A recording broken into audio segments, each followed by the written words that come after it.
it's producer Tone. I just wanted to welcome you guys to episode 226 of the Man to Man Pod. This is a best of episode, so it's going to be clips from the earlier episodes where we had some great interviews and things that maybe some of the newer listeners haven't had a chance to go check out, or the diehards will have fun going back and revisiting. So some of the things you'll hear in this episode are Terry McLaurin talking about his rookie season and how he was able to come out and have a stellar rookie season. Reggie Wayne talking about his most memorable catches. Vernon Davis talking about his rookie year and how he got humbled and how he humbled himself and then also fought Larry Allen. A great story there. Xavien Howard talking about his leap from college to the NFL. You got DeQuell Jackson, Buda Baker, and Tyvon Branch all talking about welcome to league moments. Renee Montgomery talking about playing in the pros with a bunch of her UConn teammates, as well as going overseas, and so much more. So tap into this episode and enjoy. Go back and check out these episodes in full, and look for more of these on the way, and let us know if you enjoyed them. So here we go. This is episode 226, a best of episode for the Man to Man Pod. Hell yeah. So, 4 years balling. Now, that next goal is the big boy leagues. You know what I mean? For sure. How was that process after, your senior year? And, again, we get guys on the show and we just talk about, what was said about you, what was you hearing, what were your expectations? So, what was it for you? Yes, I heard a bunch. Of course, people knew I was athletic. Some people knew I could throw. Some people, didn't know.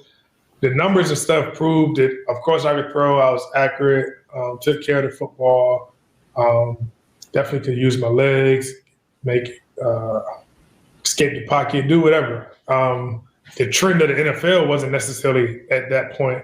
So it's kind of like, where does he fit in? I thought that I would get drafted higher, but at the same time, really just waiting for the opportunity. I've always been confident in my ability and what I can do. The opportunity, sometimes you create it and sometimes you have to wait for it. So at this point, it was like, man, I did everything that I could do up until this point. Right. I needed the opportunity to further my playing career and to further show people what I could do. And that opportunity came in the 7th round, getting a call. Antoine Bethea. I remember leaving the hotel like, man, I just need some fresh air. And I'm like, man, I'm going to go down to the car. We're going to hop in the car and go to IHOP. Yeah. As soon as we get in the car, Ozzie Newsome called. And I'm so stuck in my mind that I can't believe, it was this many quarterbacks called before me. Right. I'm still kind of got an attitude on the phone. And Adisa tapping me you getting drafted. I'm like, yeah. I call the phone I know, but it's still. but that's real though. That's real. But yeah, like I said, it was a blessing, but at the same time, I knew that I would never forget that feeling. And that's kind of motivated me throughout my whole career. People, you're never gonna please people. You're never gonna be the right person for everybody. But at the same time, I was always confident in my ability and knew what I could do. And if given the opportunity, knew that I could take an organization and go out and help them win games. And that's what I've been able to do in my career. I know we fast forward from rookie year to 11 years in, but we're going to tap into that. Don't worry about it. But like I said, I just always wanted the opportunity, and that opportunity came in the 7th round. And forever thankful for Ozzie calling me. Forever thankful for the Baltimore organization and my time with them. Still remain friends, close friends with everybody in that organization. Yeah, man, we've had a couple people in from the Ravens organization. They always speak so highly of it. Obviously, you had Ozzie call you, who I consider the greatest, one of the greatest, I say the greatest GM of all time. Called you, but you get there, and I feel like from the outside looking in, at least, Beamer Ball and Harbaugh, I feel like those guys are how they run the team and the organization will be similar in some ways. Very similar. And Coach Harbaugh has he has a special team background. time in Philly. But yes, it was very similar. I mean, I didn't know if that was just me being close to home, if that's what it felt like, or if it was actually the organization and how the team was ran. But yes, there was definitely a lot of similarities from my time in Virginia Tech to my time in Baltimore. Just like you said, how the team was built, what the acts of each player. Of course, it's more the professional side, but yeah, definitely a lot of similarities in those two teams for sure. Yeah. Let me rewind back though, because I remember hearing. It's funny. I told people with the Chargers this. The whole time I went through the recruiting process or the draft process, there was only one team that actually, because a lot of people would say, "Oh yeah, such and such wants you to play another position." It was only one team that actually asked me to play another position, and that was the Chargers. Wow! They told me that they would take me in the second round to play wide receiver. I was firm on my position. Of course, I've never played another position other than. I was going to ask you that. Have you ever played any other position Other than the first year of football, I played right guard and quarterback. That's it. Yeah, I've never played another position other than, offensive position. In high school, typically your quarterback is your safety. I played safety and corner because one of our corners broke his leg in high school. So I took over the corner position. But yeah, on the offensive side, I've never played another position. I am confident and this is not to take anything away from receivers, if I was to put time in and learn that position, I'm confident that I could go out there and do it. But to hear that in the draft process is like, man, y'all are take me in the second, the second round, and y'all have never even seen me play position, right? So it's like that was crazy to me. But yeah, still dealing with that. Guys with the Chargers, like I said, I ended up signing with them 8 years into my career. But it's like, yeah, all the teams, that I interviewed and talked with, they were one team that actually mentioned it.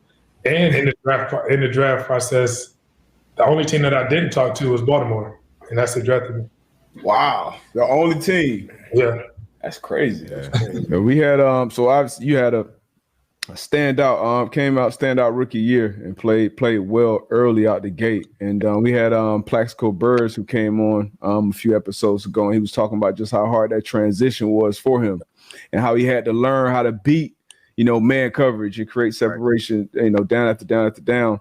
And obviously you can see that preparation you had on the college level helped you on the pro level. What else was it that helped you, I guess, succeed so early on the NFL level? Because going from the Big Ten, you're gonna see some good corners, good competition, but it's not NFL guys every down every week. Right. Like how does that transition? How were you so good so early?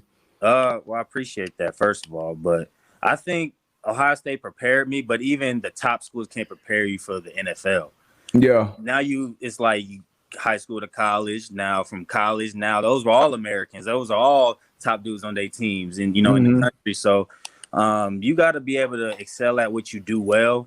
You got to be open to coaching. You got to be humble enough to know you don't know it all, and just grind, man. Like you got to treat it like a job. You got to want it that bad. Like you can't enjoy all the perks that come with football and not love the football. You know what I mean? Yeah. At the end of the day, that's just how personally I feel. That's and real. the mentality I was coming in with, because if, people kind of forget, I wasn't really seen as a receiver coming into the league. I was seen as a really good special teams dude. You know what I mean? I was seen as a special teams ace, top of the draft boards and special teams. But people saw me as a guy who could possibly develop into a receiver. And I was humble enough to, accept that if that was my foot in the door in the league, I was going to kick the door down and that was going to be my opportunity in. But I always knew I had the capabilities of being a pretty good receiver. At Ohio State, I played my role great. And there's, at Ohio State, there's only one ball that could go around. I loved it there. But once I got my opportunity from the Senior Bowl and other opportunities to showcase myself as a receiver, I was going to do that. So, coming in camp, I came in humble enough to be like, look, I'm going to be on all these special teams. And as soon as I get my opportunities, whether it's with the 2s, 3s, and when I finally started getting those 1 reps, I was going to make them count. And then it kind of just snowballed from there. You know what I mean? But the biggest thing that really helped me was when I came in with OTAs and I came in with the mini camps, because I got to make my mistakes early. I got to learn early. I had some vets. I had Josh Norman. I had DRC, you know what I mean? I had some vet dudes who've been around, who've seen it all. So I was really picking their brain like, dang, this stuff I thought was working in college and thought was working in those senior bowls and stuff. It's not working on these dudes. And I wasn't getting locked up, but it was kind of close. You know what I mean? Like, you know, some dudes, you know, take it personal, but I was going up and asking them, I'm like, yo, what do you see? And I was taking that coaching and I was applying it to the next practices. And then come camp, you know, the first thing was on my mind was learn that playbook. Because one of my strengths of my game is I'm fast. Well, I can't be fast and showcase that if I don't know what I'm doing. If you're out there thinking, Exactly. So once I got that down, I came into camp and I got my opportunity. I just wanted to run with it, and you know, the more plays I got, the more opportunities I got, and I was blessed to stay relatively healthy throughout that season to, you know, try to make some plays for that offense. Nah, that's dope, man. I would say, man, I commend you on the mindset. You know what I'm saying? Not early too. Early, you know what I mean? So for a lot of guys, it takes them a couple years to even have that mindset. So for you to be able to go to the old heads and ask them questions as far as, you know, what do you see? What can I do different, man? I commend you. Because even, you know, later in my career, I used to tell the young guys, look, like whatever position you're in, you got that dog in your room. You got that leader, that veteran in your room. You gotta be able to, like you say, humble yourself and ask questions. You know what I mean? So again, man, I commend you for that. And then I was gonna piggyback on as far as, you know, watch a film on you. You know what I mean? So we played twice last year. The first time you didn't play. You know what I mean? Yeah. But watch a film, and even in the meeting, it's kind of one of the first times in my career where coaches really circle a rookie receiver. You know what I'm saying? Like, yo, you know, obviously, you know, you'll have receivers come in and be like, look, he's fast. You know what I mean? So he can take it. But, you know, we circled you and like, look, young boy can go. You know what I mean? Appreciate that. And the second time we played in Washington, man, you did your thing. No game. So I was like a little apprehensive about like going into the process, but I said, what you got to lose? You got so much more to gain. Yeah. Hey, so to piggyback on that, right? So I remember this shit like it was yesterday. You in Minnesota, right? At this time, I'm in San Fran, right? Yeah. And we play y'all first game of the year, and you not dressing out. Oh man, I was hurt. You not dressing out. So I come to you after the game and was like, yo, like, you know, take it one day at a time. You know what I'm saying? Your time gonna come. You ended up, I think, not dressing for the first 3 games. Cats got hurt in front of you. You finally dressed your 4th game, do what you do. Like, talk about how that was, you know what I'm saying, making you feel. Again, you know what I mean? You kind of been the man your whole career, and now your first 3 games in the NFL, like, you not dressing. Like, how that shit make you feel? I'm going to rewind even more. When I finally get drafted, I get drafted in the 5th round. I'm like, damn, I got my shot. You know what I'm saying? I don't care when I got drafted. Like, and then I'm thankful, like, hey, let's go. Let's get to work. And we had that summer, Twan, and at the retreat. Right. So I was like going into camp trying to understand, like, shit, how do I approach camp? Like, what do I do to be a pro? You see what I'm saying? I had asked Twan, I had asked Maurice, like, what do you do? You know what I'm saying? How do I handle it? Because I know I'm going to grind, I'm going to do all that, but what is it how do I handle myself? They was like, damn near just, you know what I'm saying? You ain't got to say shit. You know what I'm saying? Just grind, just ball. You know what I'm saying? Like, you know what I'm saying? How to be a pro without, you know how rookies are at sometimes. They can jump out there or think more of themselves. And you're like, you ain't really got to say shit. Just go ball and grind.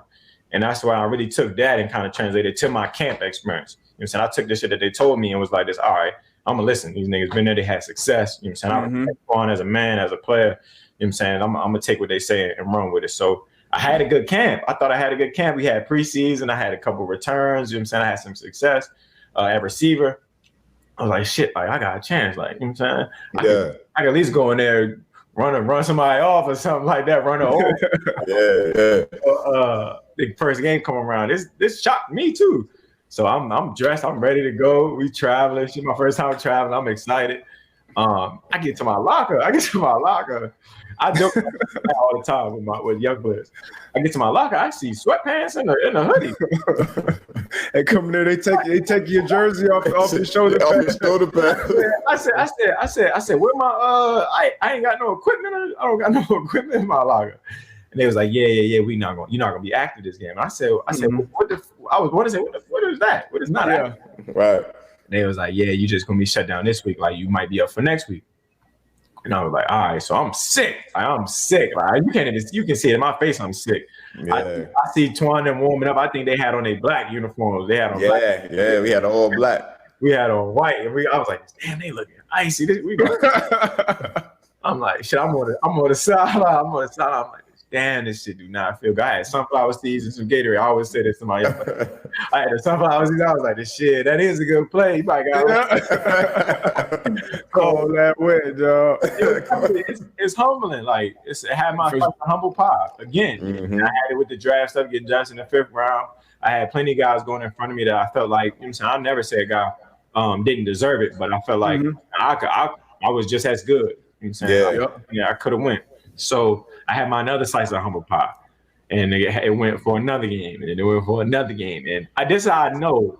Not only do I know God's real, but He always demonstrating, because leading to that week, that 3rd week, I'm frustrated. Man, I'm really frustrated in practice. Like I'm going super hard because I'm mad, and it's to me.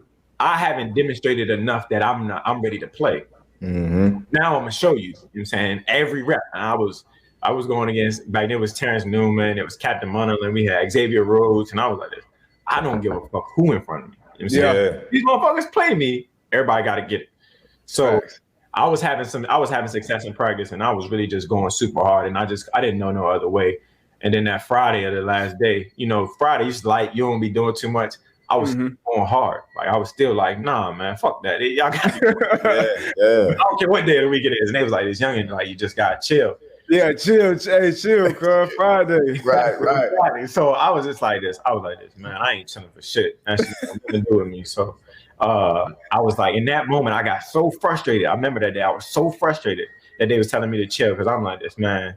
Something gotta give. You know what I'm saying? I'm busting my ass. Then I gotta chill for them, and I'm like, I'm still trying to get better, and I'm like this. Fuck that. I ain't chilling. So the game come around. We playing. I think we played Detroit. Calvin Johnson out there. This is my first year, so this is my first time seeing Calvin Johnson. It was huge. Calvin Johnson. Person on the field. Different. Like I was like, damn, man, he big as shit.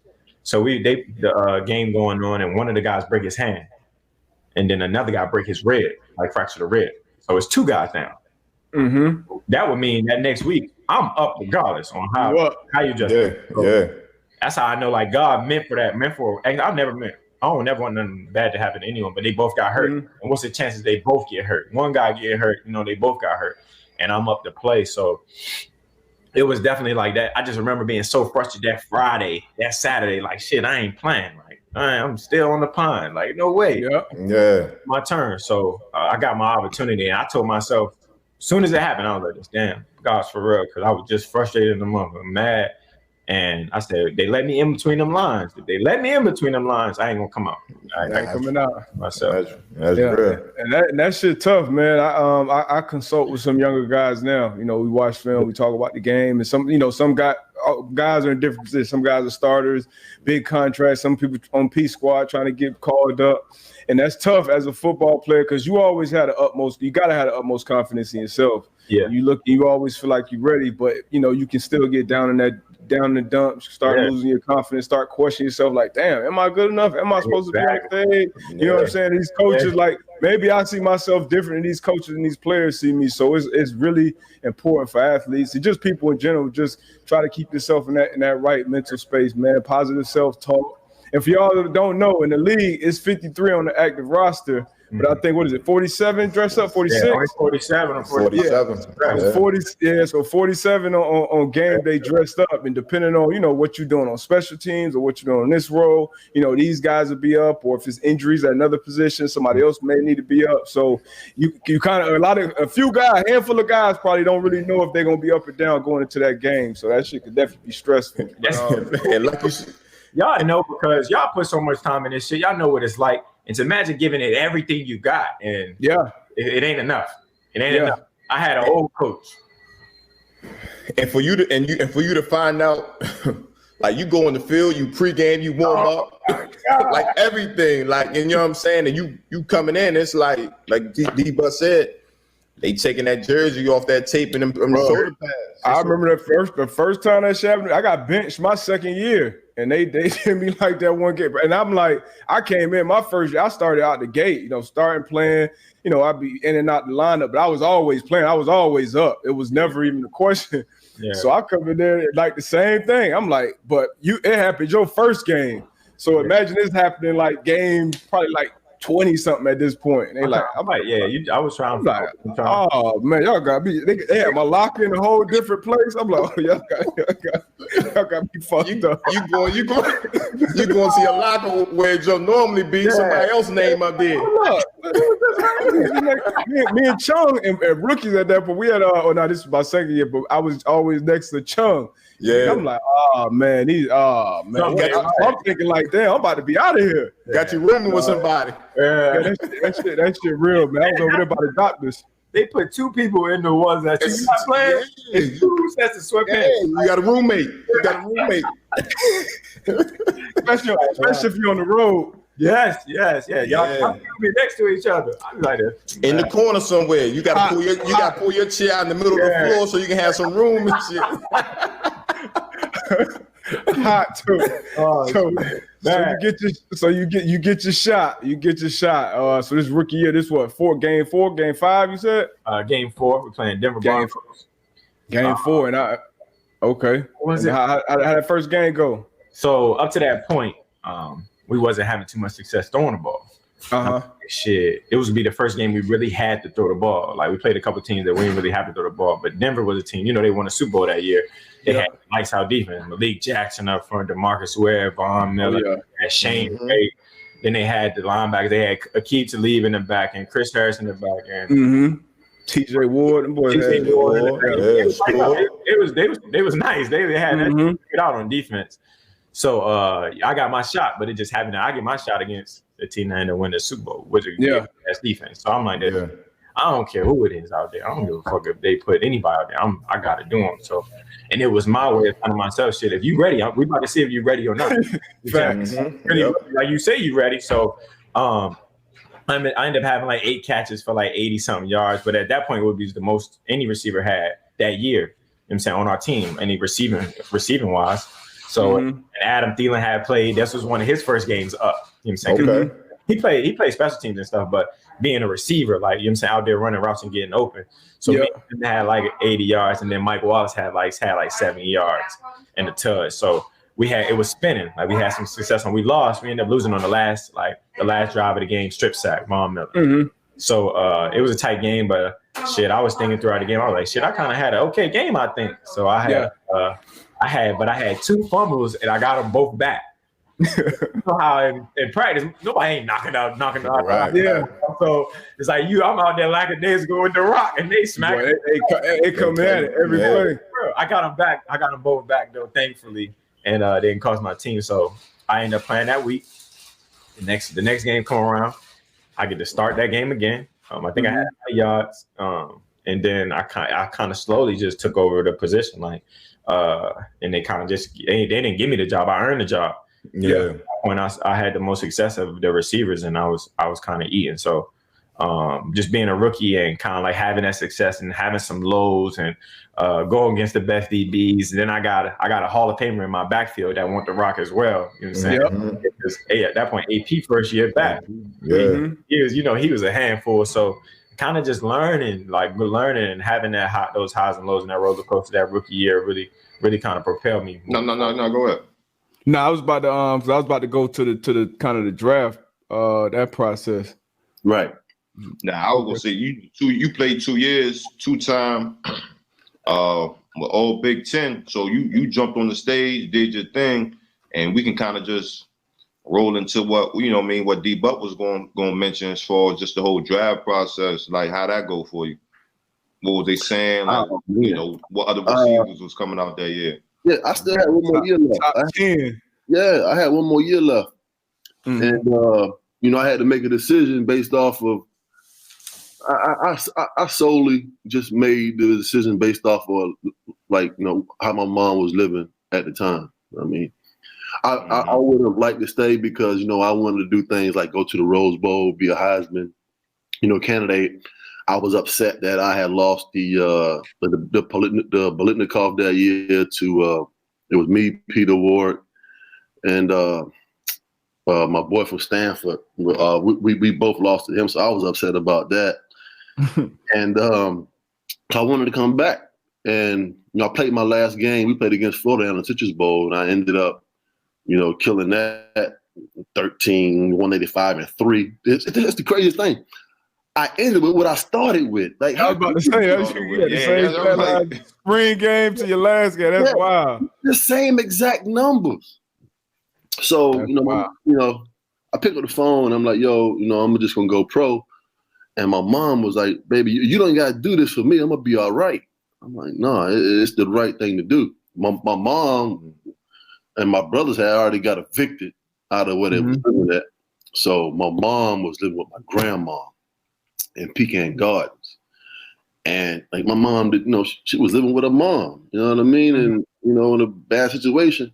So that's why I left, nothing more, nothing less. I would have liked to stay, but a kid is having a dream to get to the NFL, and like you see the door, you can see the door right there. Yeah, right there. Yeah. Like, do I want to be selfish enough? Do I want to be selfish enough to do all these great things, and that I want to accomplish Rose Bowl and all that, or do I risk it by going out and getting injured? I'm already a top 10 pick, so what am I supposed to do? And I just made the decision based off of how my mom and her situation was, and it was crazy.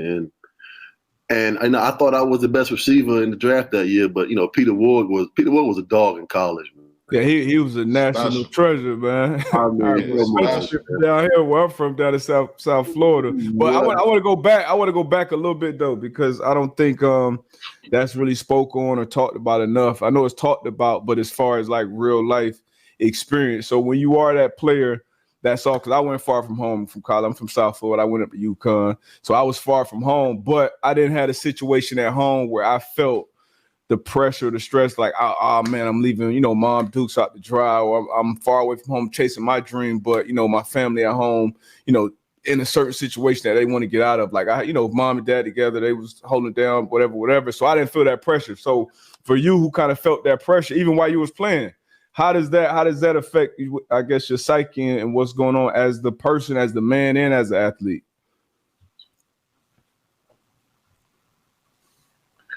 Man, you know what? I mean, as being a kid, man, having to make those decisions, and having to make those decisions, based off of what you think is right, where you want to go, where you want to be, and the position that your family's in at the time.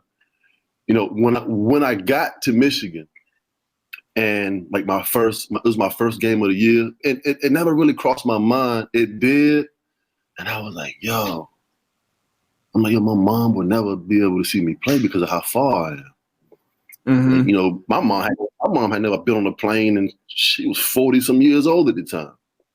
And and it was a 13, 14-hour drive. And looking back at it, if I could do it again, I probably, I would have stayed more local, maybe like Virginia Tech or something like that, and stayed at home, just so she could be there to support me and to watch me play. But I think my mom maybe saw me play 2 or 3 times in college, 3 at the most. But yeah, man, looking back at it, as a kid, you want to get as far away from home as you possibly can. I was about to say it probably worked out better for you. Yeah, that was being that far from home. Yeah, and man, back in this was '96, in the ACC. Virginia and North Carolina, they weren't like real powerhouses like they are today. I mean, Florida State ran that division. Florida State was in the ACC back then. They was winning 10, 11 conference championships in a row. ACC football was not a big thing. Yeah. So, you had the SEC, which I couldn't go, in the Big Ten. But I wish I could have stayed home, more local, and put all of those things together, my mom's current living situation, proximity to her in school and things like that. But I just wanted to, go as far as I possibly can. And then, my options was limited with me, being a Prop 48 and, and not having the grades to to go to those schools who were around me. So many of y'all in the game, and in the WNBA game, Fabrice Stewart, Maya, Tina Charles, just all up and down every roster, every draft. So how was that transition? Like now you go from UConn, and I feel like the women's game in college, like once y'all go to the pros, like y'all seeing a bunch of each other again. Like it's the top dogs. How was that transition to the league? It was actually really good, and you kind of hit on it. For me, it wasn't as scary going to the WNBA, knowing that some of my friends are already there. It was kind of like, all right, I watched it too, and I think a lot of young kids don't watch the WNBA, which I think is like mind blowing. Well, I was studying the WNBA, because that's where I was about to be in my mind. So I was watching the players, I was watching the ones I knew, the ones I didn't know. And so when I got there, I felt like I knew a lot of the players before I even did. I mean, a lot of players could even contest this. I would talk to people like I'm friendly. Yeah. So I would talk to people like I knew them, but I forget that they didn't know me like that. So I just came in and I would just show them respect though. To me, I was like, yo, you killed it last year in the semifinal. Just talking to people. Yeah. And I think that made me more comfortable because I knew the game and I knew what the WNBA looked like. And then not to mention, I played on teams where I played with Maya, I played with Tina Charles, I played with Birdie. I played with a lot. I played with Kalena Green, Asia Jones. I played with a lot of UConn players, basically, because there's a lot of us in the league. Yeah. And so it was kind of like, at the Connecticut Sun, it was like UConn on steroids in the sense of we just didn't have school. Now it was just our job. We had 4 UConn players on the squad. It was lit, to say the least. Yeah, for sure. I got a question for you. It's always been crazy to me when you watch the WNBA after y'all season is over. You see some of y'all top players going overseas and doubling up. Like what is that about? That's always been wild to me. Doubling up. There's players, man, quadrupling up overseas. Overseas is where. Overseas is what paid for my house. If we're being honest, overseas paid for me to gift my parents a Mercedes. Overseas paid for that. And the reason I say that is because overseas, you make more than you make in the WNBA, a lot more. But also, you don't get taxed the same in a sense of the overseas people pay the taxes. So there's just most of the money is actually going to you. And so, man, I remember, I'll never forget, I was grinding in Russia for a house down payment. I was making stacks a month, and I'm like, all right, by this month I can pay for a down payment on my house, and I just remember that grind. But that's why I wouldn't change it, because the lifestyle that I'm living right now, obviously the WNBA had a part of that too, but overseas money really paid for a lot of the things that I'm enjoying now. And it's definitely a grind, but I'm sure that experience. I don't know if people know, but I was that house that I was so excited to get. I got it probably 10 years ago. But at the time I was probably in my house 2 weeks out of the year. And that's like if it was a good year. That's if it was an amazing year and I had 2 weeks at my own house. That's crazy. I was at my WNBA team location, or I was overseas. So yeah, it's a grind. That's what I'll say. It's a grind for real. I know. Forget physically. I know mentally, it was rough. That's taxing. Yeah. Because you got to remember, we won a championship with the Minnesota Lynx, and 8 days later, I had to report in France. So it was I had to decide: do I want to go to the championship parade, or do I want to just go home and get a couple days to myself? I ended up doing the parade, going to the governor's mansion, and all of that. So then I only had 3 days to myself. Before I went overseas to France. So yeah, it's just tough because you come off of a whole season and just mentally where you're grinding for a championship, and then you just got to start back over in a week and just start from training camp, square one. And that's the hardest part to me. Yeah, man. Yeah. Hey, that's crazy. I know that got to be a good and bad though, because you also traveling, you seeing different parts of the world, different cultures, different languages and stuff. But it's a grind. Rookie year. You going on the other side of the U.S. You going to the West Coast. Like you said, number 6 draft pick, so high expectations coming in. How was that first OTA and first training camp? Yeah, it was a wake up call for me because I thought you'd go in, you high pick, you think you're just gonna go in and just start just ripping things apart. Like, hey, I'm gonna do this is my team, you know. But it didn't work like that, man. They had all them veterans in there, and I remember the first ball I caught. I mean, those defensive linemen was on me so fast, man. I turned around, I said, "Nah, this can't happen." Yeah, this boy was moving. I was like, "This is real, man. This is real." So I really had to adapt and just humble myself. It was just finding the humility that I've always had. You know, I didn't have it because I achieved so much so fast. Mm-hmm. It just kind of just took me to another place in my life where I was just struggling. But I had to find myself and come back down and humble myself. Hey, what's that story about? What old lineman you scooped and slammed when y'all was y'all private? Who you ain't gotta say no name, but what? I ain't never seen an old lineman in the tight end get the scuff. Was it an old lineman or was it a D lineman? No, you talking about Larry Allen. Larry Allen? Yeah, me and Larry Allen got into it, man. We talking about the world's strongest man. Oh, man, let me tell you, man. I thought that day my life was over. What happened? Man, he kept, you know how it is when you're a rookie and then you get into your second year and then somebody still, you got one still bother you, still make you do this and do that. Yeah, you still got three games. 4 games. Yeah. Man, I got tired of it, man. I said, look, man, I said, no, you chill. You chill. You know, I told him off. So he came over to the sideline walking to me like this, like Debo. So then, I saw him approaching. I almost swallowed my tongue. I'm like, all right. He said, what you say, young buck? What you say, young punk? I was like, you heard what I said. He grabbed my hair, right? And then he let it go. Then he swung at me, and I dodged it. And I came back and I hit him.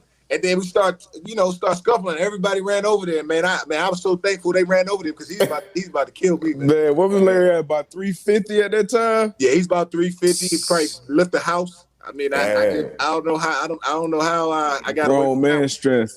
Yeah, he's gonna let me have it. Yeah, man, that's crazy. I know y'all rookie. Them days was different. That was before, all the rules changed with the the quote unquote hazing and stuff like that. Man, them dudes used to be different in y'all day. Oh, different. Because you got to think about them, the old heads, they really went through it. Like, for real. So they was like, well, shoot, the young bucks coming in, they can get the same treatment. Luckily enough, we had Coach Dungy. Coach Dungy, he was like, nah, we not doing none of that. Like, no hazing and none. But obviously, you had to do your little stuff to get the food and whatever. But yeah, that training camp, them days was different. Mm. Yeah, Dungy looked out. Bill kind of let the locker room do what they did, but every position group, it depends on who in that position group and who's on the side of the ball. Yeah, your OG on that side of the ball too. So Wilford was pretty much our OG. He looked out. Nothing really went crazy. We had Merriweather. We had some solid OGs. They looked out. Mm-hmm. Sean Springs, Spring Roll. He looked out. Spring Roll. It was good, man. Right. Larry Allen. Yeah, that shit would have been. Yeah, he would. I got a question from me. I done seen some amazing catches. Your time in the league, I got 2 catches that I can think of that I was like, well, damn. What's your number 1 catch while you was in the league? Oh man, wow. Bro, you know what's crazy? I would say I got 3 catches. Matter of fact, I got 3 of them. But what was your most memorable catch? Bro, we playing against Philly. All right. We try to catch Philly with too many guys on the field, so Peyton hurry up and snap the ball. And I got Sheldon Brown sticking me. And he kind of ready, but not ready. You know what I mean? And I run a 9 route. And on their sideline, I catch a one-hander with my left hand. Mm-hmm. Right? I'm right-handed. Catch it with my left hand, kind of like I'm almost horizontal. You know what I mean? Mm-hmm. And I was able to get both feet in bounds, but it was a difficulty of the catch. Mm-hmm. that sticks out to me. You know what I mean? But bro, I had so many in practice, man. But that's the one that sticks out like, damn. it surprised me, right? I'm like, hey, we need to hurry up and snap this ball because I ain't think I got both feet in bounds. You know what I'm saying? Like, hurry, we need to hurry. Now, mind you, this is against Philly, right? Who I thought it was a strong possibility of me going to Philly, and they had Freddie Mitchell. You know what I'm saying? So I'm like, it was on their sideline. I did it. Once I caught it, and they threw the challenge flag, I looked at Andy Reid because Andy Reid was a coach then, right? Yeah. I looked at Andy Reid. I'm like, for real? Like, what's up? Andy Reid was like, yeah. I said, I didn't even know I caught it, right? I said, now you about to see why you should have drafted me. And we left that thing like that. You know what I'm saying? Yeah. So then when they come back and it was like completion, I looked at Andy Reid. Andy Reid said, like, good job. You know what I mean? You know, so like that's the one that sticks out the most, man. But I had some good ones. I say one was we were playing in Houston. Playing in Houston, I think it was the game winner, and it was I don't know. I think it was on our sideline. Yeah, it was our sideline. Our sideline, and you it was a fade ball. Yeah. Fade ball. You caught the jump, but then when you what made and DB, you can probably attest to this, is that when the receivers catch the rock. So if the receiver catch the rock and he tuck it in, all right, cool, all good. But then when the receiver catch the ball in your head and he do one of these zones, and you trying to swipe the zone, like that'd be the worst, bro. That'd be the worst as a DB because you like, cause buddy, I forgot who it was. He had good. Yeah, it was Reeves. Yeah, it was Reeves. Yeah. It was good coverage. It was just a great coverage, a great pitch and catch.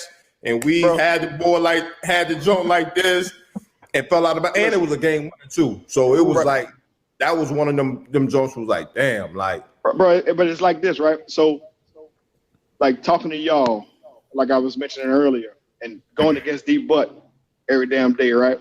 Like D Butt was one of those dudes that like I got great work from in practice. Like even though he liked to grab and tug a lot, but you know you know yeah, you know what I'm saying. But it got me ready. You know what I mean? Yeah. But like we know like y'all boys gonna play the ball. We know like, and I know he never was able to get his eyes back and locate the ball. You know what I'm saying? So only thing he had was to wait for me to catch it and knock it out of my hand. Right. You know what I'm saying? So like that was one of the things between like catching the ball and like getting it out of their way or waiting to the last second to catch the ball. You know what I mean? Like that stuff I practiced on, you know, late hands, you know what I mean? So like man, that just happened, man. You know what I'm saying? Like I kind of like, you know, at that point in time in my career, like a lot of stuff was in slow motion for me. You know what I'm saying? Like I felt like I was on top of my game. Everything was, you know, rolling right. And I can kind of like see him reaching for the ball, reaching. So like it was easy for me just to move it out the way, you know what I'm saying? To move it out the way. But that you know, I get that a lot, man. A lot of people always bring that catch up, and it was a game winner. And it was a big moment, especially for me because like being from New Orleans, you know, Houston was only 5 hours away. I got a lot of family in Houston. You know what I mean? Like I really did at that point in time, I really felt like I didn't have a great game in Houston. Like all of my great games was in, you know, India when we played Houston. Yeah. You know what I mean? So like that was a big moment for me because it's like, damn, I finally was able to do something. And not after the game when I go see my family, like I can say like, damn, I really felt like I contributed some kind of way. You know what I'm saying? So that was a good one, man. That was a good one. And then I would say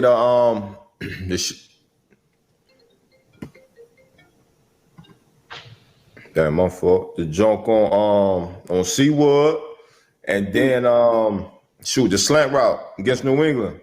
Yeah, but the Seawood catch, man. Like which one, boy? That was my first real game in Indy. I was like, whoo! Oh, the slant. One, boy. The Green Bay at home. Oh, the green one. Yeah, Orange the Green Bay at home. Yeah. Man, I was in the zone, bro.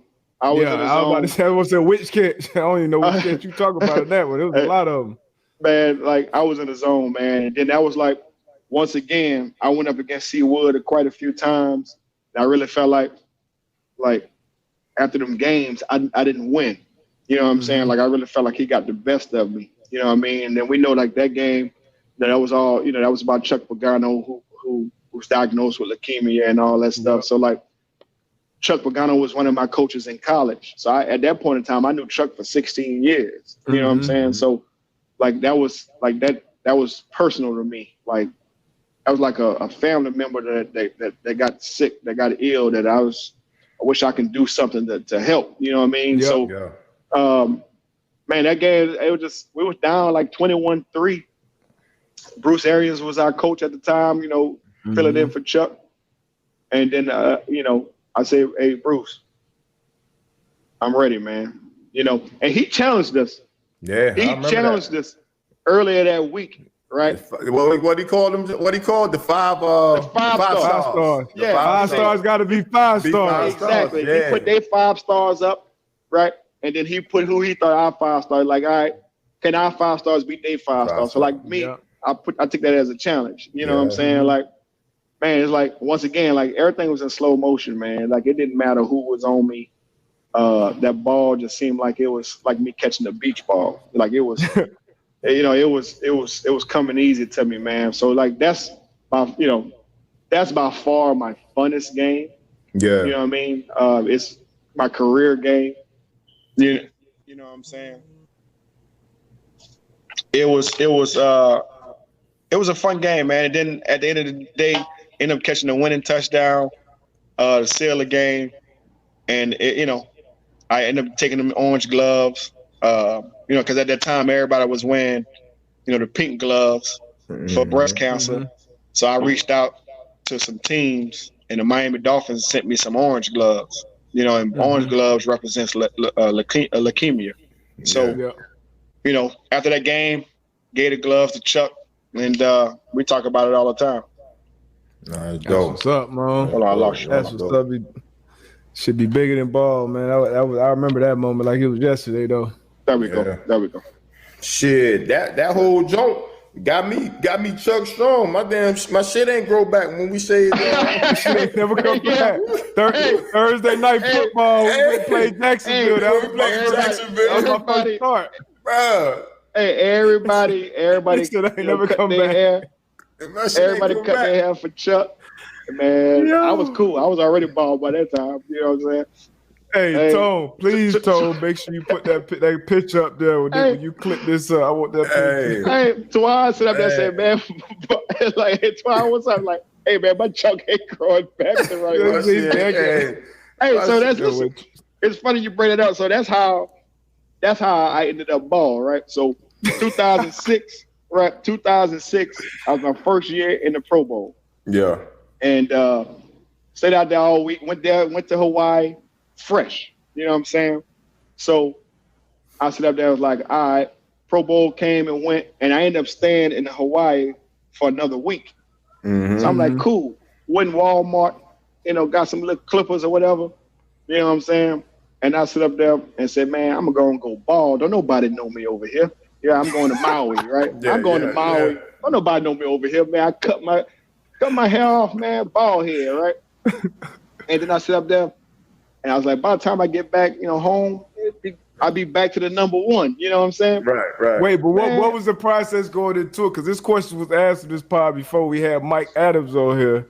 And he said, when did you know it was time to cut that shit off? Hey, so was you already contemplating it on your way to the Pro Bowl? No. So you wasn't even, so you was good? No, I was good, bro. I had my little waves, I was cool. I'm like, all right, keep my low boy. I'm straight. You know what I'm saying? So that's why I'm like, I'm cool.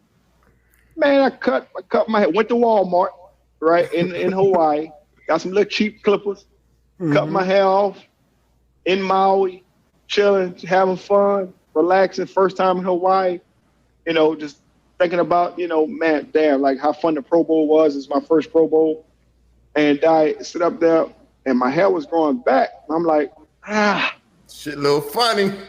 What's going on? Like, okay, I'm gonna give it another day or so, right?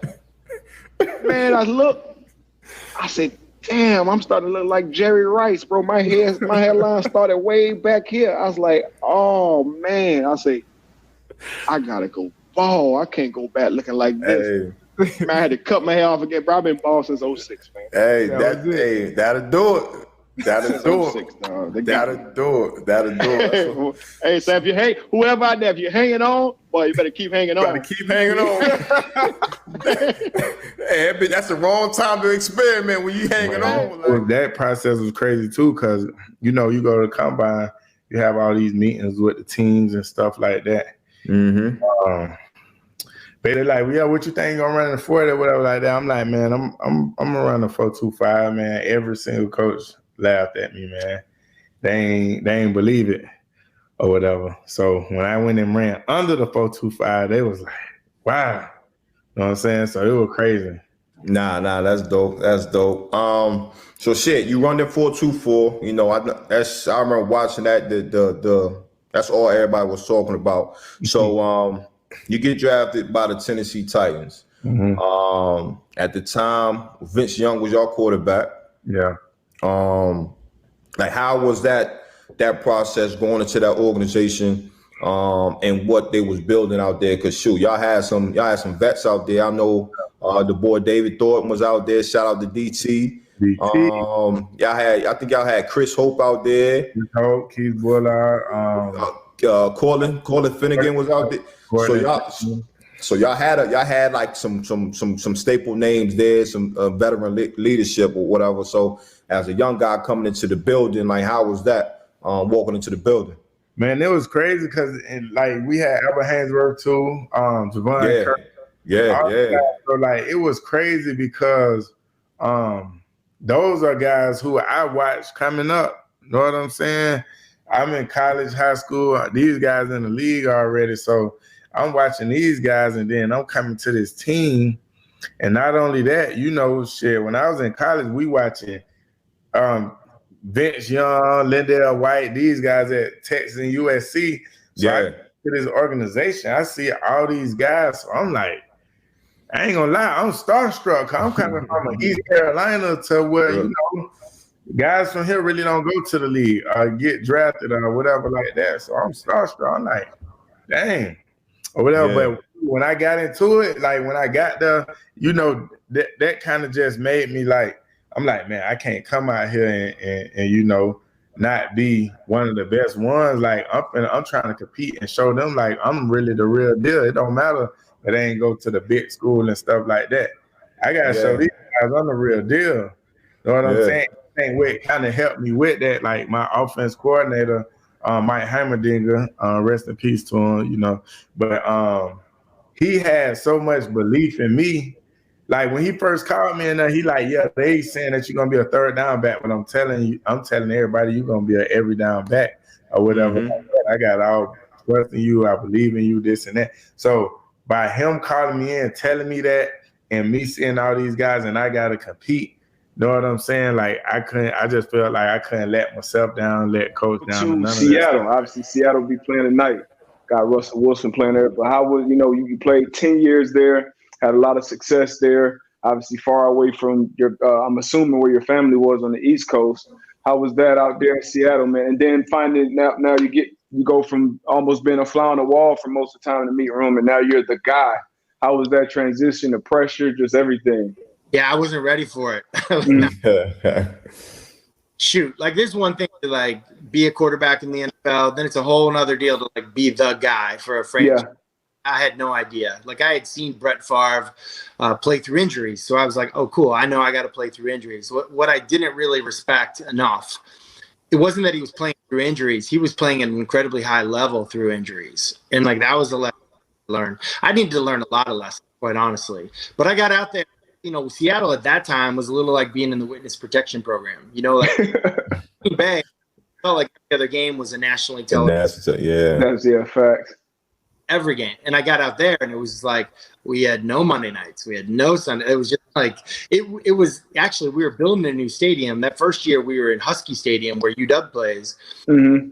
Our games were getting blacked out locally. Like I didn't even know what a blackout was. Like that's crazy. Stadium. your local fans couldn't even watch you play on TV. So we had some work to do, and Mike Holmgren had some work to do in terms of, regaining a kind of a home field advantage there. And, I had some work to do because I wasn't really ready to be a franchise quarterback when I got there. And it was a bumpy road to start. But I do think that the bumps along the way, kind of the road that I took, definitely helped it mean more and helped. I think it really helped us have success, a couple of years in. At what point did you tell yourself, like, okay, I'm here and I'm ready to lead this team? Well, what's ironic about it is that I went there, they traded, like it was a huge trade, right? They gave up, I think maybe it was like the 5th or 6th pick overall to Green Bay, and we got Steve Hutchinson. I forget the details of the trade, but basically Seattle got me and Steve Hutchinson, and Green Bay got a pass rusher that they thought might replace Reggie White. So there was a lot of hoopla and a lot of expectations when I got there. There was also around the league that were like, who's this guy? Right. Like balding quarterback. Like my claim to fame, fake field goals in Green Bay, because Brett Favre was never hurt. Like he was always playing. Mm-hmm. Yep. Trent Dilfer had just won the Super Bowl in Baltimore, and it was that great defense, Ray Lewis, and Trent. Trent gets doesn't get a lot of credit for his role on that team, but he played good football, winning football, and smart football. But he was looking, when he left Baltimore, he was looking, okay, where's the weakest link that I could go take over the starting job? And what did he choose? He chose Seattle. He chose me. And basically, he comes in there and he's a nice guy, really nice guy, good teammate, but I didn't buy it, right? Like he came in, he's like, hey, I'm here to support you and help mentor you. I was like, BS you are, man. Like, yeah, right. It's a quarterback position. Right. What's out there. Yeah. So we battled, right? And I didn't play great. I ended up getting hurt at the end of the year. Kind of got hurt the whole year, but I got hurt at the point where they didn't need me in there anymore. And Trent starts the last 4 games, and we go 4-0. And they named him the starter the next year. And I was, a cross between devastated, really angry.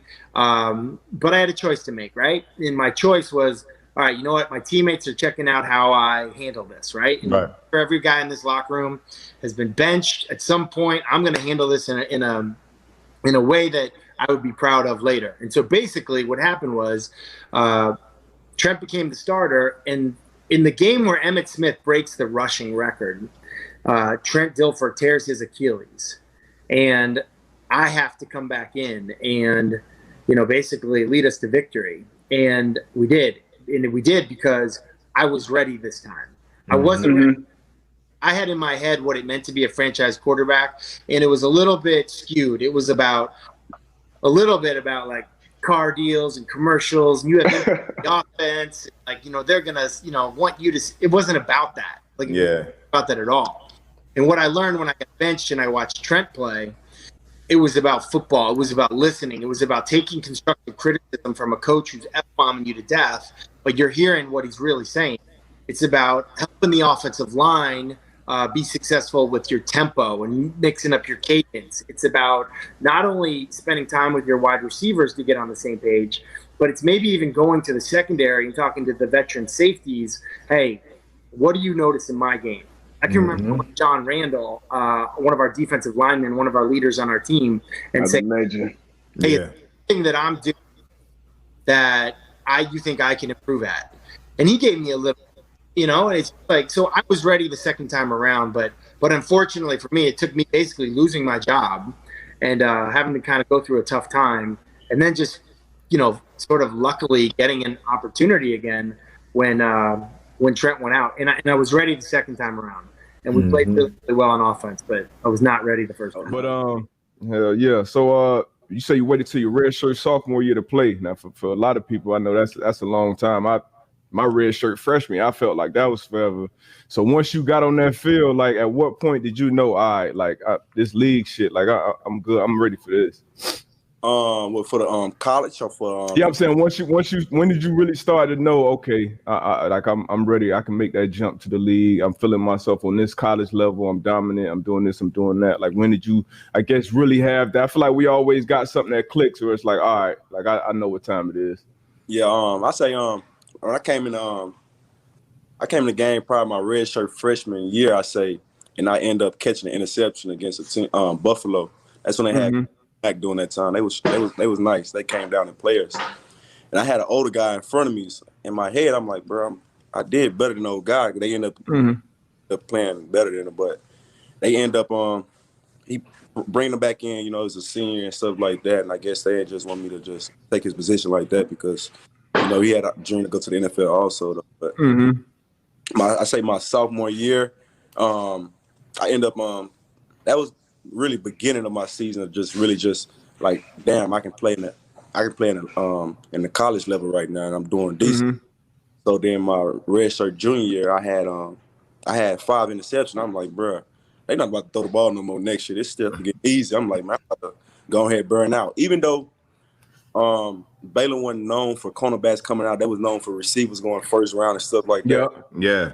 And I ended up turning my grade in to see where I was at. They told me I was going to go 5th round, and I just had a gut feeling, and I just had a mindset. I'm like, man, I'm gonna get it out the mud no matter what round I go. And I ended up going 2nd round, and it was from there. I just like, bro, just trust your gut feeling, just believe in yourself. Yeah. So shoot, man, you talk about going 2nd round. Like, how was that pre-draft process for you? Obviously you say you asked to see what your grade was. You got a 5th round grade. How was it leading up to the draft for you? Obviously you was hearing different things. Was it a situation like you was like, man, fuck it, I'm gonna do me? Or did you have, when you did get that 5th round grade, was it any time during that time you were like, you know what, I'm gonna go back to school? But AB, when you send in and get that paperwork though, they always send you a grade like a round or 2 later than you're gonna go to try to, they try to keep people in school. I did the same thing. They told me the same thing. So, and I actually went back, scared my ass, but so it came out. So yeah, that's how the college do, man. Like they don't because man, shit, you bringing money to their university, so they gonna try to do whatever to keep you there. Yeah. I had a mindset. I'm like, man, shit, I made it this far. I come from the hood, so I'm like, man, I bet it on myself. I always win. So with they having that mindset, I'm like, man, if I end up declaring, I can't look back. So this is the only choice. It went up B or nothing. This plan A, this gotta work. And I'm gonna make it. So with that whole process, man, I just was enjoying it. Even though, man, mentally and physically, man, that whole process, man, it gets you. Yeah. With just traveling team to team, just everything, man. And my coaches always tell me, man, just enjoy the process. Everybody ain't got this opportunity to go through this. And I just enjoyed that, and I just kept a strong mindset, man. Like no matter what, man, I'm gonna get it out the mud. Did anybody who got you early on? Did you have that welcome to the league moment? I already know that. Absolutely. Back then, playing the position he was playing. His name is Alan Faneca, bro. Alan Faneca. He just went to the Hall, right? Just went to the Hall, and I never forget it, bro. It was. We were in the red zone. I got my number called, the blitz up the like A or B gap or the A gap, and it's like 3rd down. I was like, oh, okay, I finally get my shot to show what I can do, blitzing, and. Now that I know, well, I didn't know at the time. So basically, Allen, you help the tackle, right? So you block out to help the tackle because you have no one threatening. He blocked the tackle, and I see the hole just open up like the Red Sea. Now I'm looking like if I could touch my fingers, I'm licking my lips trying to get through. I'm like, this shit is opening up. I'm about to save the day, and lo and behold, he peeled back. Bow. Bro, I lifted. They had to come get me. They scored. Chad Johnson scored, but I'll never forget going back and watching that. And the coach was like, yeah, I told your ass. Like, these linemen, they're smart. They don't just do things just to do it. Especially this guy, Alan Faneca. For a reason. that's when I started thinking about the league a lot differently. I was like, oh shit, I gotta manipulate these guys, show them do something else. Yeah. So, and that was my welcome to the NFL moment, bro. It crushed me. It crushed me. They never called my number that rest of the year. Doing that, bro. Yeah. Hey, but that's real though, because I had that happen. I've had that happen to me too, man. Like, hole open up, you think you running free the whole time. All they doing is helping, but they eyes is on you. Right. Yeah. And your peripheral game is you zeroed in on the quarterback. You see that quarterback? Yeah. Yep, they had to come get me. Come get him. Yeah, them times where you sitting at lunch and you sit down with the old lineman or the quarterback and be like, just start asking them questions like, man, look, what look at that. You know what I'm saying? Like, I can't survive if this is how my life gonna be in this league. Not at all. Man, hey, like you said, everybody gonna get got. Everybody, hey, that's one thing about it. If you play in the league, you gonna get got. Whether you on the offensive side of the ball, defensive side of the ball, but you just said it. You know what I'm saying? You got to win more than you lose, for real. Exactly. Hey, Twan, I know it was probably like Jerry Rice or Walter Payton or some shit for you, man.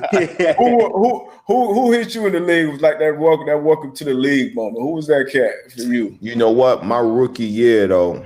So I've been beat by Randy Moss. He done hit me with the hand. Boy, that shit was scary, boy. Priest Holmes hit me with a crucial stiff arm on the sideline. Mm-hmm. But I think my welcome to the league was Jericho Cotchery. Wide receiver with the Jets.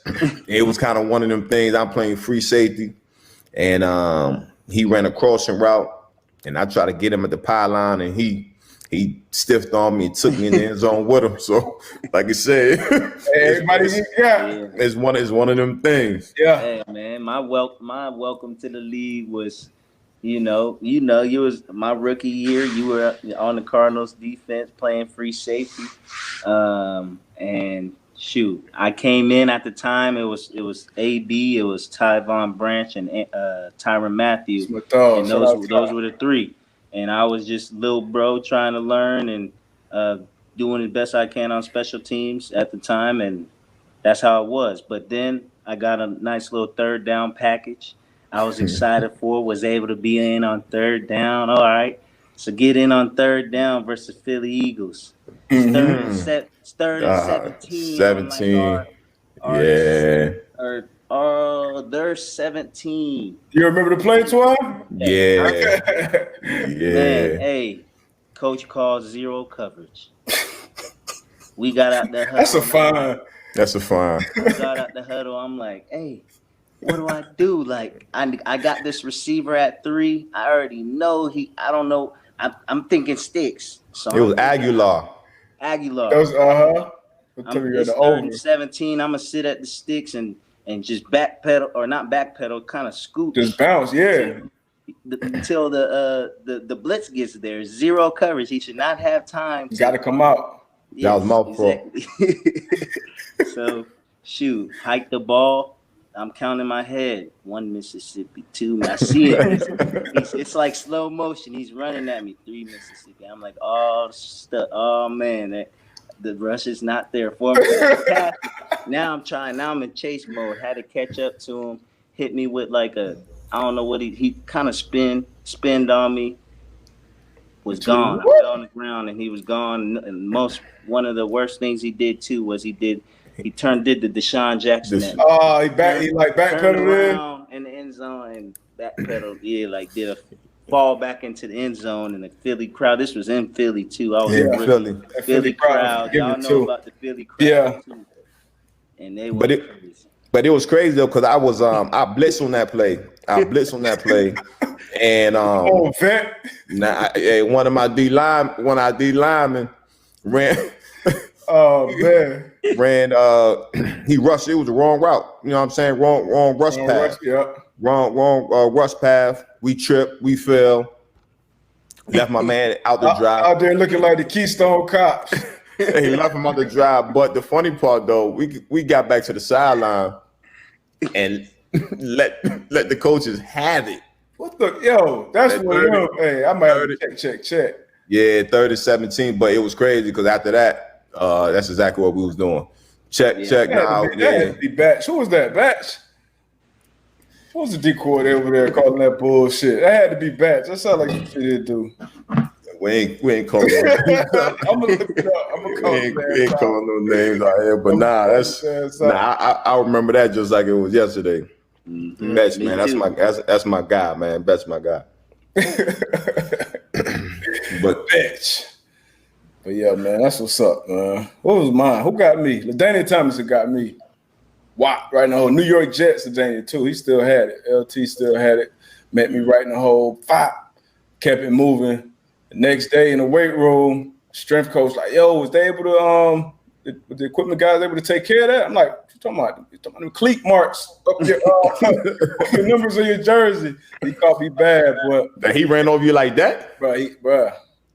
Bro, it wasn't like that. But it was like, you know how you hit him, you think you hit him, it's like, oh shit. Was you on your back? Nah. Oh, all right. I'll pull up the clip. That's what it is. We gonna find the tone. We gotta find that tone. Find that. Mike Turner caught me slipping one time. Ocho caught me slipping. That motherfucker was talking to me. Gotta bleep that out. He was talking to me in the middle of the route. Oh yeah, I got the best feet in the league. So, hey, you gonna get got, man. But now, Ocho was like that. He was vicious. He was vicious. Talk about you talk about, you said playing for Coach Schiano wasn't easy. Like, did that help your transition? You know what I mean, going to New England? I think everybody in the outside world, and I hear D-Butt talk about it. I hear guys that go up there in New England and play, just say like it's different out there. It's different up there.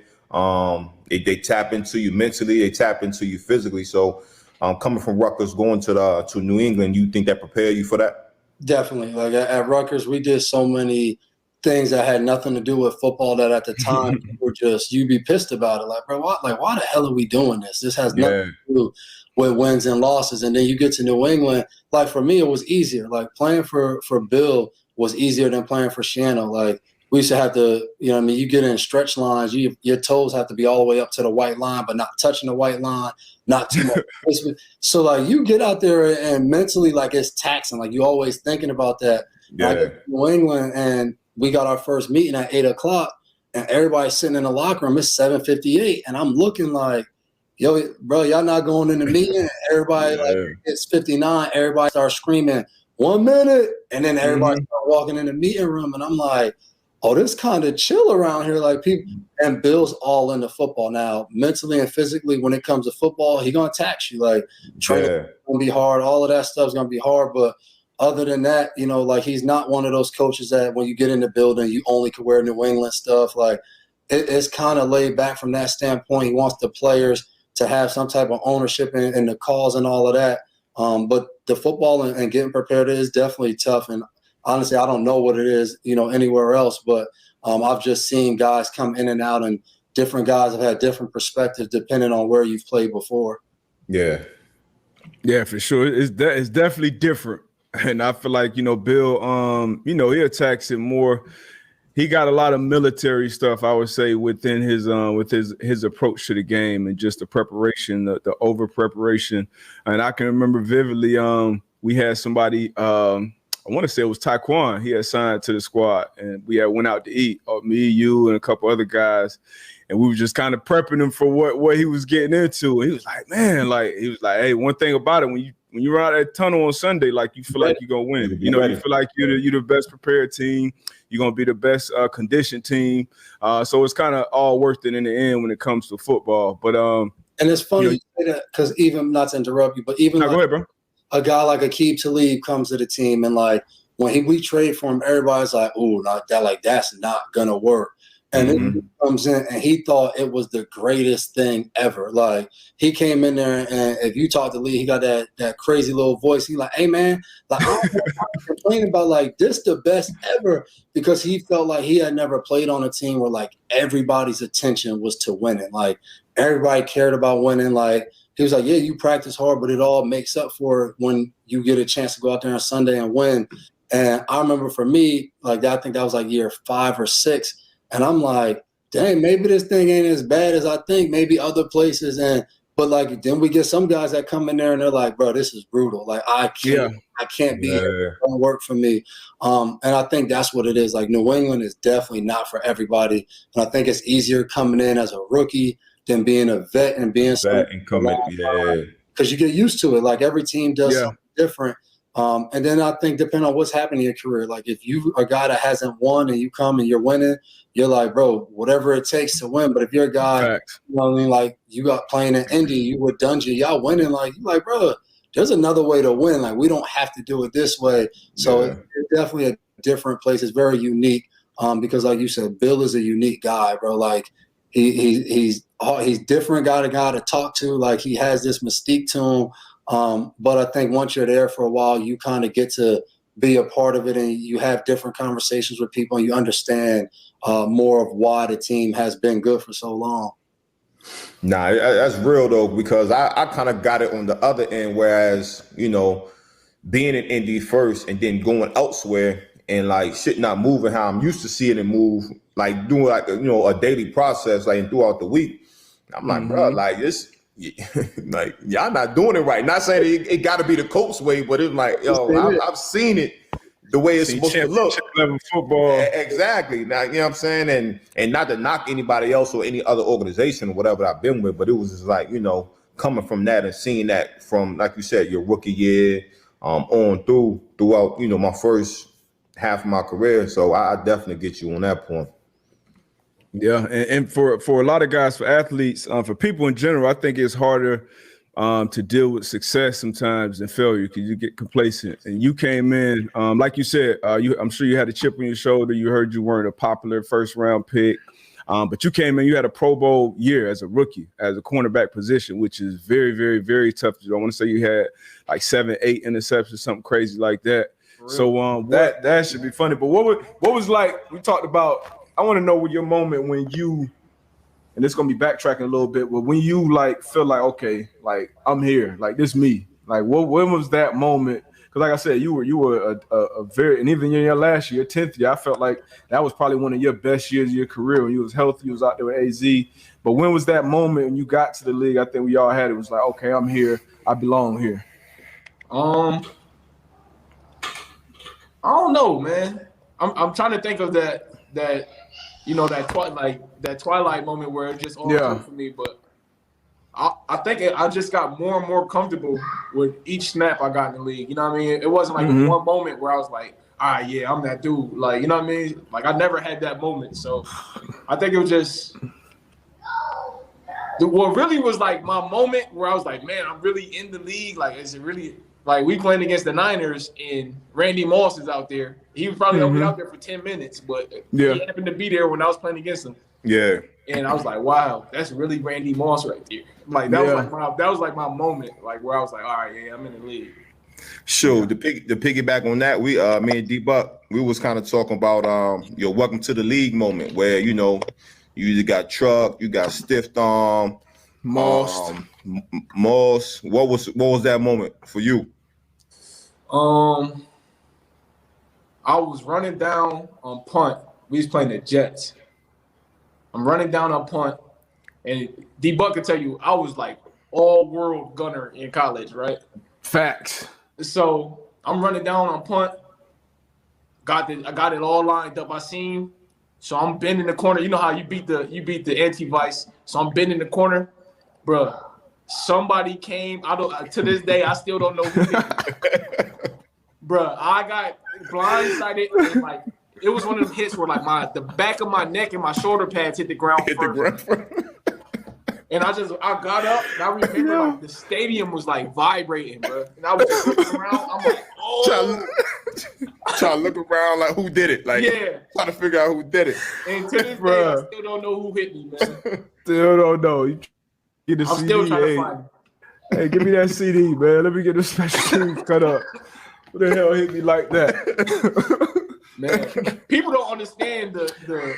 So when I first got to the league, it was real kickoff. It was all like special teams was like violent, bro. Violent, bro. That was one thing I could not do in the NFL, bro. Like that was like it was just too much. Like one special teams rep is like 15 reps on defense. Yeah, that's bro. like too serious. It's like too serious, bro. Because that special team rep, people don't understand. It's like the shit that like Matt Slater has done for so long, or like Kasim Osgood, or just guys over the years who just dominate on teams. Like that shit real, bro. Because you got to be a man, and it's just a different level of violence out there, cuz. Like I was good on the vice and kick returner. Anything else, I'm straight, cuz. And then if you that guy on special teams, they're gonna put a star by your name every week. So you're gonna have 2 or 3 jokers coming at you. You know what I'm saying? Yep. Yeah, you gotta think on the other team, them dudes, they live for special teams. That's the only opportunity they get to play. So So they be like, all right, this they do. Oh yeah, I got to get him. I gotta shine. I gotta shine on 33. Yeah. I gotta eat. Man, but shout out Taiwan. He's still killing them cats out there, man. Oh, yeah. Some of y'all, that Jones. motherfucker be unblockable, man. Yeah. But yeah, so like I used to run down, and like the speed dudes at the time, like now things change because they don't have the wedge and stuff no more. But at the time, the speed dudes was always on the outside, like the 1s and the 2s. Yeah. I had Coach Schneider and Coach Bones, John Fossil. So they like, listen, man, they like real innovative in the special teams department. Obviously, they had a lot of success with it. So they like, listen. Don't tell me they put you at 5. We're gonna put you at the 5. So we out there and who else about to gas you up? A crash dummy. So I just happen to be one of the bigger, faster dudes. So they like, listen, we're gonna put you at the 5. Hey, hold on, real quick for y'all who don't know what the 5 is. So when you look at a kickoff, and like you said, right now kickoff is completely different. The rules are much safer for good reason because motherfuckers out there killing each other. So the 5 is like a crash dummy. That's the wedge buster. So you are where the kicker kicks off. Like you are the guys right next to the kicker. So next time you watch a football game, them dudes right next to the kicker, they're running right down the middle. And their job usually when we first came in the league. Like you had 2 guys, and it wasn't 2 little dudes. It was usually 2 big dudes when to block. we first got to the league, they had 4-man wedges. Oh yeah, that's right. Yes. The 4-man wedges with linemen, with all linemen and defensive linemen, bro. Holding hands. So it's not like they holding hands. So it's not like what's that game you used to play back in the day? Red Rover, y'all used to play that joke? Red Rover, yeah. Bring Ty Ball right over. You gotta run into them big fools. And then my job as the 5, I used to have to break the wedge. Like the dudes running holding hands, I gotta somehow take 2 of them out. That's kamikaze. And it ain't no cutting. Bro. And you couldn't cut them either. You couldn't go to the legs, right? Yeah. But I ain't gonna lie, man. It was, it was my chance to play in the NFL. So yeah, I was all for it. That was the best of episode. Hopefully you guys enjoyed that. Let us know on Twitter at the Man to Man Pod or Instagram. Let us know what you thought of it. Let us know if we should do some more of these. We have a lot of episodes in the back inventory that have some great content in them that we could definitely repurpose and do some more of these. Let us know if you enjoyed these. And then let us know what your favorite clip was of these ones right here. So we can talk about it. And you will see us Monday, back at live schedule. And thank you guys for tapping in. We really appreciate it. Thank you guys so much for rocking with us. Rate, review, subscribe, and tell a friend to tell a friend. All right. Have a great weekend.